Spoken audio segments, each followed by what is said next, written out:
సుందరం ఒక్కగానొక్క చెల్లెలు సురేఖ. చిన్నప్పుడే తల్లిదండ్రి చనిపోవడంతో చాలా గారాబంగా పెంచాడు. కావలసినంత డబ్బుండడంతో సురేఖకి అసలు ఏ పని చెప్పేవాడే కాడు. దీంతో సురేఖ చాలా బద్ధకంగా తయారైంది. ఉదయం 10 గంటలైనా లేచేదే కాదు.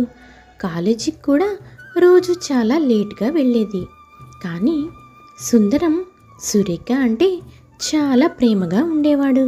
తను ఆడిందే ఆట, పాడిందే పాట, కనీసం ఒక్క పని కూడా రాదు. పైగా తన గొంతెమ్మ కోరికలన్నీ అన్నయ్యతో చెప్పి తీర్చుకుంటూ ఉండేది. కానీ అప్పుడు సుందరానికి తెలియదు, చెల్లికి కూడా ఎప్పటికప్పుడు పెళ్లి చేసి అత్తారింటికి పంపించాలి అని, అక్కడ ఇంటి పనులన్నీ తానే చేసుకోవాలి అని. ఇలా సాగుతున్న సమయంలో సురేఖ రాజేష్ అనే వ్యక్తితో ప్రేమలో పడుతుంది. ఇంకా ఏముంది, సురేఖ కూడా ఒక ఇంటికి కోడలవ్వాల్సిన సమయం దగ్గర పడుతుంది. ఒకరోజు సురేఖ రాజేష్తో ఇలా మాట్లాడుతుంది. ఏంటి రాజేష్, మన విషయం మీ ఇంట్లో చెప్పావా లేదా? హాలిడేస్ కూడా వచ్చేస్తున్నాయి, కాలేజీ కూడా అయిపోతుంది. మా ఇంట్లో నాకు పెళ్లి సంబంధాలు చూస్తారు. నువ్వు ఇప్పుడు కనుక మీ అమ్మని ఒప్పించి తీసుకుని రాకపోతే ఇంకా జీవితంలో మనిద్దరము కలవలేము. నిన్ను దూరం చేసుకోవడం నాకు అస్సలు ఇష్టం లేదు రాజేష్. నేను ఆల్రెడీ మా ఇంట్లో మా అమ్మకి ఎప్పుడో చెప్పేశాను. మా అమ్మ ఇంకా 2 రోజుల్లో మీ ఇంటికి వచ్చి మీ అన్నయ్యతో మాట్లాడి పెళ్లి సంబంధం కుదిరిస్తాను అని చెప్పింది. ఆ మాట చెప్పాలనే ఈరోజు నేను అసలు కాలేజీకి వచ్చాను. మా ఇంట్లో అయితే మా అన్నయ్యకి నేను ఎలా చెప్తే అలాగా. మా అన్నయ్య కూడా నీతో పెళ్ళికి ఒప్పుకున్నాడు. సరే, రేపైతే త్వరగా మా ఇంటికి వచ్చేసేయండి. నీకోసం నేను ఇంకా మా అన్నయ్య, మా వదిన ఎదురు చూస్తూ ఉంటాము. అలా వాళ్ళిద్దరూ మాట్లాడుకొని ఎవరింటికి వాళ్ళు వెళ్ళిపోతారు. మరివతి రోజు రాజేష్ తన తల్లి కాంతమ్మని తీసుకుని పెళ్లి చూపులకి వస్తాడు. కాంతమ్మ చాలా మంచిది, కానీ తనకు పద్ధతులు చాలా ముఖ్యం. ఉదయాన్నే లేవాలి, పనులన్నీ చేసుకోవాలి. తన రోజువారీ జీవితాన్ని ఇలా ఆరోగ్యంగా గడుపుతూ ఉంటుంది. కాంతమ్మ పెళ్లి చూపుల్లో సురేఖని ఇలా అడుగుతుంది. ఏంటమ్మాయి, నీకు ఇంటి పని వంట పని అన్నీ వచ్చా? లేదా ఈ కాలంలో పిల్లల్లాగా ఏ పని రాదు, మీ ఇంటికి వచ్చిన తర్వాతే నేర్చుకోవాలి అంటావా? ఉదయాన్నే లేచి ముగ్గులు వేసి కళ్ళాపి చల్లుకొని ఇంటి పని వంట పని అన్నీ చేసుకొని చక్కగా భర్తను చూసుకునే కోళ్ళు కావాలని నేను అనుకుంటున్నాను. నువ్వు చేస్తావు కదా? అది అత్తయ్య, నాకు అసలు ఇంటి పనులేవి రావు. మీకు తెలుసు కదా, మా ఇంట్లో చాలామంది పని వాళ్ళే ఉంటారు. మరి నేనెందుకని ఇంటి పని చేసుకోవాలి? మా అన్నయ్య నన్ను చాలా గారాబంగా పెంచాడు. నాకు అసలు ఏ పనులు రావత్తయ్యా. అదేంటమ్మాయి, ఇంటి పనులు రాకపోతే ఎట్టా? భర్తని ఎట్టా చూసుకుంటావు? ఎంత పని వాళ్ళున్నా, ఎన్ని పనులు నేను చేసి పెట్టినా వాడికి నువ్వంటూ చేయాల్సిన పనులు కొన్ని ఉంటాయి కదా. వాడికి కూడా ఆశగా ఉంటుంది కదా తన భార్య చేత్తో చేసిన భోజనం తినాలని, భార్య చేత తన పనులన్నీ చేయించుకోవాలని. మరి పనులు ఏవి రావంటే ఎట్టాగు? అయినా మా చెల్లికి పని చేయాల్సిన అవసరం ఏముందండి? కావాలంటే మీ ఇంటికి కూడా ఒక పని మనిషిని పంపిస్తాను. కావాలంటే ఆ పని మనిషి జీతం కూడా నేనే ఇస్తానులేండి. మా చెల్లి చాలా గారాబంగా పెరిగింది. అంటే ఏందయ్యా నువ్వనేది? ఇప్పుడు పని మనిషి చేత అన్ని పనులు చేయించుకునేటప్పుడు ఇంకా అబ్బాయికి పెళ్లి చేయాల్సిన అవసరం ఏముంది? ఒక పని మనిషిని పెట్టుకుంటే సరిపోయేదే కదా. మాకు మీకు పెళ్లి ఖర్చులు కూడా మిగిలేవి. అర్థం చేసుకోండి అయ్యా, ఆడపిల్లలు ఎలా ఉండాలో అలాగే ఉండాలి. ఆంటీ, ఏంటండి మీరు మాట్లాడేది? పని మనిషి చేసే పనులు చేయడం కోసం మీరు మా చెల్లెల్ని మీ ఇంటికి కోడలిగా చేసుకుంటున్నారా? అంటే మా చెల్లి పని మనిషా మీ దృష్టిలో? అది కాదబ్బాయి, పని మనిషి చేసే పనులు పని మనిషి చేయాలి, పెళ్ళాం చేసే పనులు పెళ్ళామే చేయాలి. పెళ్ళాం ఎలా పద్ధతిగా ఉండాలా అని మీకు అర్థమయ్యేటట్టు చెప్తున్నాను. ఇంట్లో పెద్ద దిక్కెవరు లేరు కదా, అందుకే నేను చెప్పేది మీకు అంతగా అర్థం అవుతున్నట్టు లేదు. ఇంతలో సురేఖ ఆ మాటల్ని అందుకొని, అన్నయ్య నువ్వాగు, రాజేష్ అంటే నాకు చాలా ఇష్టం. రాజేష్ కోసం నేను ఎలాంటి పనులైనా నేర్చుకుంటాను. అత్తయ్య నాకు కొంచెం టైం ఇవ్వండి, పెళ్ళైన తర్వాత ఇంటి పనులన్నీ నేర్చుకుంటాను, నేను మాటిస్తున్నాను. ఇంతలో రాజేష్ ఆ మాటలన్నీ అందుకొని, ఇంకేముంది, ఇంకా పెళ్లి ముహూర్తాలు పెట్టుకోవడమే అని అంటాడు.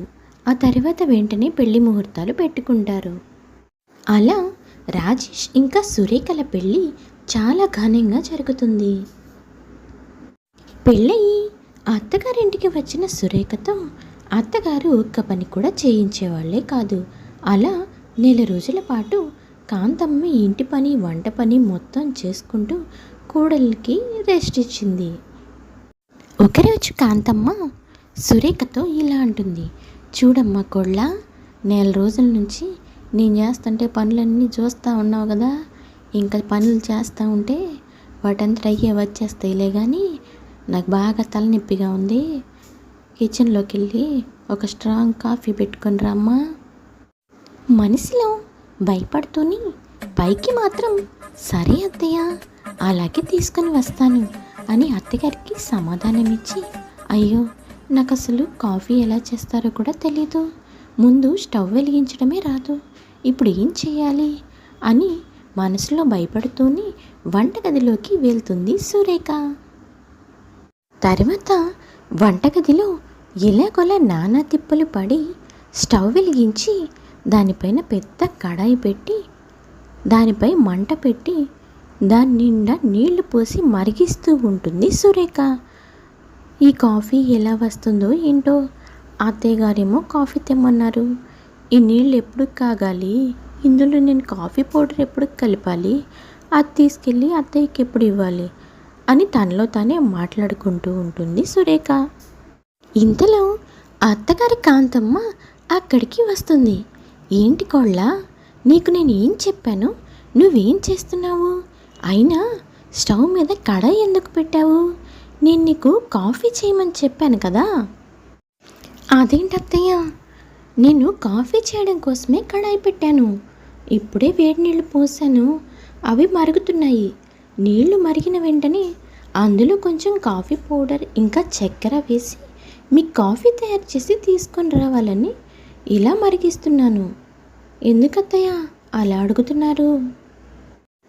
ఓసై తెంగరదానా, నీకు కాఫీ చేయడం రాదంటే కాఫీ ఎలా పెట్టాలో మాత్రమే రాదనుకున్నాను, కానీ కాఫీ దేంతో చేయాలో కూడా తెలీదా, మరీ పనులు రావంటే ఇంత మరీ అధ్వానంగా ఉంటావని అస్సలు అనుకోలేదే. ఎవరన్నా నీళ్లతో కాఫీ పెడతారానే, పాలతో కాఫీ పెడతారనే విషయం కూడా తెలియదు. కోడలు ఇంటికి వచ్చినందుకు నేను ఇప్పుడు నవ్వాలో ఏడవాలో కూడా నాకు అర్థం కావడం లేదే. అయినా కాఫీ ఎవరన్నా కడాయిలో పెడతారంటే నీ మొహం మండ, నిజంగా అందులో పాలు పోసినా అవన్నీ ఇరిగిపోయి పన్నీర్ అయ్యేయి. నిన్ను అసలు మీ అన్నయ్య ఇంత గారాబంగా పెంచాడేందే, అలాగాదే పాలు గిన్నెలో కాయాలి, అందులో కాఫీ పొడి చక్కెర కలపాలే. అదేంటత్తయ్య, ప్రతిదానికి నన్నే తిడతారు, మీరే కదా కాఫీ చేయమని చెప్పారు, కానీ అది నీళ్లతో చేయాలా పాలతో చేయాలా అని చెప్పలేదు, అందుకే నేను నాకు వచ్చినట్టు నా స్టైల్లో చేద్దాం అనుకున్నాను. అయినా మీకు తెలుసు కదా అత్తయ్య, నాకు వంటలు ఏమీ రావు అని, మీరు నేర్పిస్తే నేర్చుకుంటాను అత్తయ్య. సరేనే, ఈరోజు నుంచి వంట పనులు ఏమి నీకు రావని అర్థమైపోయింది కాబట్టి నేను వంట చేస్తూ ఉంటే నువ్వు వంట గదిలోకి వచ్చి నేను ఎలా చేస్తున్నానో చూడు, కానీ బట్టలు ఉతికే పని అంట్లు గడిగే పని మాత్రం నువ్వే చేయాలి, అవి రావు అంటే నేను అసలే ఒప్పుకోను. అది అలాంటి చిన్న చిన్న పనులు ఈజీ పనులు చెప్తే చేస్తానత్తయ్య, ఇలా స్టవ్ దగ్గర నుంచొని ఇలా వంటలు చేయాలంటే ఇది నా వల్ల అసలే కాదు. చూడండి, రేపటి నుంచి బట్టలన్నీ ఎలా తలతల మెరిసిపోతాయో, అంట్లన్నీ ఎలా ఎలా మిలమిల మెరిసిపోతాయో మీరే చూస్తారు కదా అంటుంది సురేఖ నవ్వుతూ. అత్తగారు మనసులో ఇది వంటనే ఇలా చేసింది, బట్టల్ని ఏం చేస్తుందో చించేస్తుందో ఏమో కొంపదీసి. ఆ రోజు నుంచి సురేఖ చాలా బద్ధకంగా నిద్రలేస్తుంది. అసలే బద్ధకంతో ఉన్న సురేఖ ఇంటి పనులు అసలే చేసేది కాదు. రోజు ఈ విషయం మీద రాజేష్ ఇంకా సురేఖకి ఏదో ఒక గొడవ అవుతూనే ఉంటుంది. బట్టలు ఉతికినా సరే మురికిపోకుండా ఉతికేది. ఇంకా అంట్లు తోమిందంటే వాటిని జిడ్డు అలానే ఉండేది. ఇలా రోజు కాంతమ్మ ఇంకా రాజేష్ చేతిలో సురేఖ తిట్లు తింటూనే ఉంటుంది. కానీ సురేఖ బాధకం మాత్రం అసలే వదిలేది కాదు. ఒకరోజు రాజేష్ సురేఖతో ఇలా మాట్లాడతాడు. ఏంటి సురేఖ, నువ్వు అసలు నీ గురించి నువ్వు ఏమనుకుంటున్నావు? ఇంటి పనులేవి సరిగ్గా చేయవు, ఉదయాన్నే అసలే నిద్ర లేవవు, ఒక్కరోజంటే ఏదోలే అనుకోవచ్చు, రోజు అంతేనా? ఏంటి రాజేష్, నువ్వు కూడా ఇలా మాట్లాడతావేంటి? నీకు తెలుసు కదా నాకు చాలా బద్ధకం ఎక్కువ అయినా కానీ నేను అసలు ఉదయాన్నే నిద్ర లేవలేను. మీరు ఏమన్నా అనుకోండి, అయినా మీ పనులన్నీ నేనెందుకు చేయాలి? ఇక్కడ నా పనులే నేను చేసుకోలేకపోతుంటే ఉదయాన్నే లేచి అందరి పనులు చేయమంటుంది మీ అమ్మ. దానికి నువ్వు సపోర్ట్ చేస్తున్నావు. నా వల్ల కాదు బాబు, నేను చెయ్యను. నా పని నీ పని ఏంటి సురేఖ? మనందరం ఒక కుటుంబం. ఇప్పుడు అందరం కలిసిమెలిసి పనులు చేసుకోవాలి. నీతో పాటు మా అమ్మ కూడా కష్టపడుతుంది కదా. ఏమో, అవన్నీ నాకు తెలీదు. నాకైతే బద్ధకంగా ఉంది. నేనైతే అసలు ఏమీ పని చేయలేను. తర్వాత రోజు ఉదయాన్నే 5 గంటలకి కాంతమ్మ సురేఖని నిద్ర లేపి ఇంటి బయటకు తీసుకుని వచ్చి, చూడు కోళ్ళ, శుభ్రంగా కళ్ళాపి చల్లి ముగ్గుపెట్టు, నేను వెళ్ళి పూజ చేసుకొని వస్తాను. అబ్బా, ఏంటత్తయ్య మీరు ఇంత పొద్దున్నే నిద్ర లేపి కళ్ళాపి చల్లి ముగ్గు పెట్టు అంటారు? నాకు అదేమీ రావు. నాకు చాలా బద్ధకంగా ఉంది. బాగా నిద్ర వస్తుంది అత్తయ్య. నేను ముందు వెళ్ళి పడుకోవాలి. ఏందే, పొద్దున్నే తెల్లారి అందరూ కల్లాపులు చల్లి ముగ్గులు వేసుకున్నారు.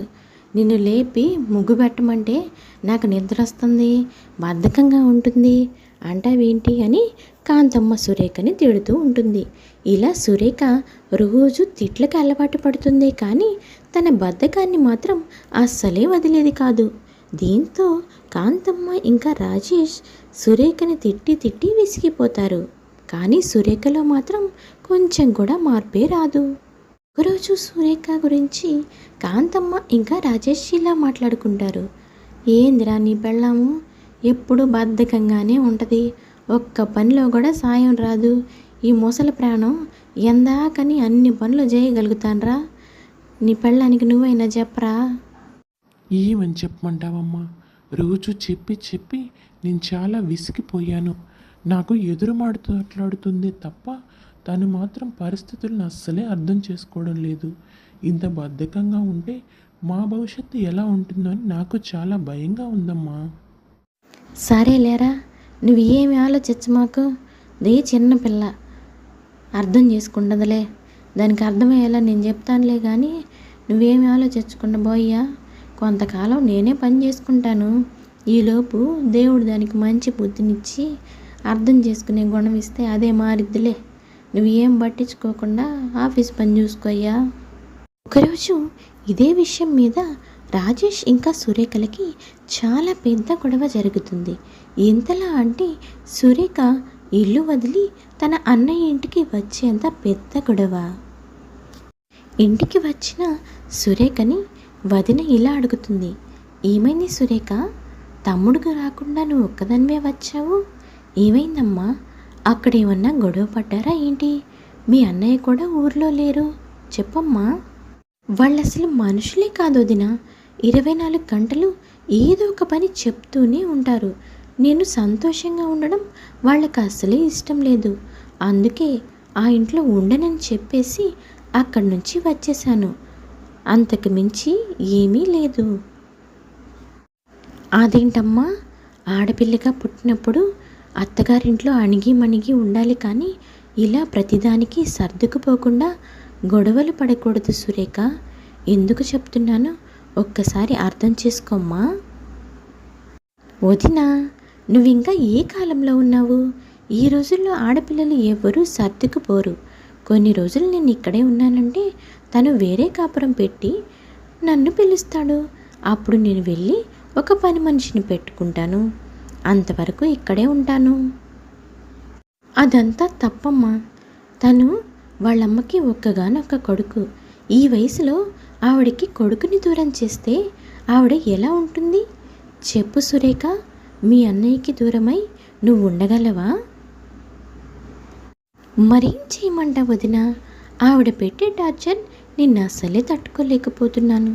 ఆ పని చేయమంటుంది, ఈ పని చేయమంటుంది, అక్కడ కూర్చోవద్దంటుంది, ఇక్కడ కూర్చోవద్దంటుంది. ఎప్పుడు ఏదో ఒకటి చెప్తూ విసిగిస్తూనే ఉంటుంది. ఇంకా ఏం చేయాలి? నువ్వే చెప్పు. సరేలే, నువ్విప్పుడు కోపంలో ఉన్నావు. నీకిప్పుడు ఏం చెప్పినా అర్థం కాదు. కొన్ని రోజులు పోతే అన్నీ అవే సర్దుకుంటాయి.